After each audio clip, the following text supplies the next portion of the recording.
Hola amigos, soy el pastor Ricardo Pimentel y les invito al comentario de la lección del día de hoy. El título de la lección del día de hoy es La educación en el jardín del Edén. Job capítulo 36 versículo 22 dice: He aquí que Dios es excelso en su poder. ¿Qué enseñador semejante a él?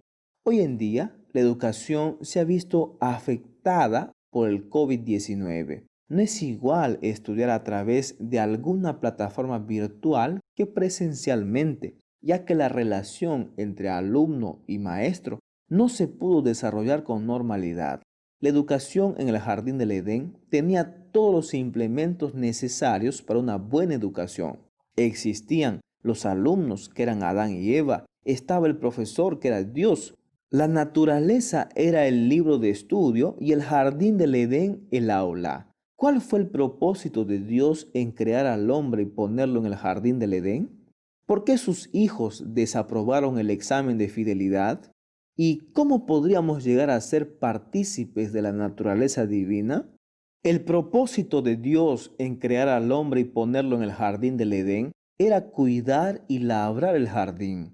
Además de ello, dijimos también que era preservarlo en su estado perfecto en la cual Dios les había entregado. Asimismo, debían desarrollar una sana relación entre Adán y Eva, y estos a su vez con Dios. En otras palabras, su propósito fue desarrollar una buena comunión con Dios, una buena comunión entre los primeros padres y ejercer responsabilidades con las plantas, animales y la tierra.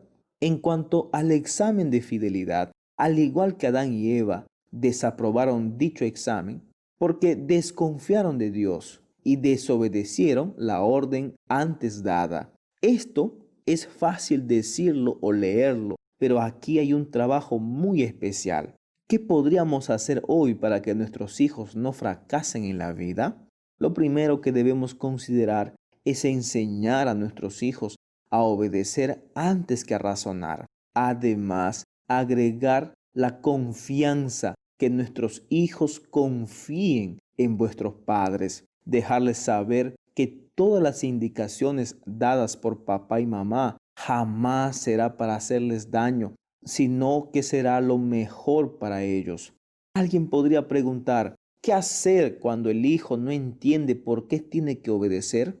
¿O por qué obedecer si no me gusta?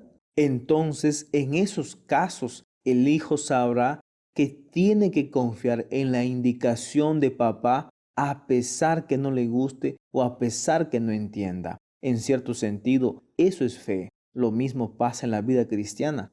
Si confiamos en Dios, lo obedeceremos a pesar de no tener la respuesta del por qué tengo que hacerlo.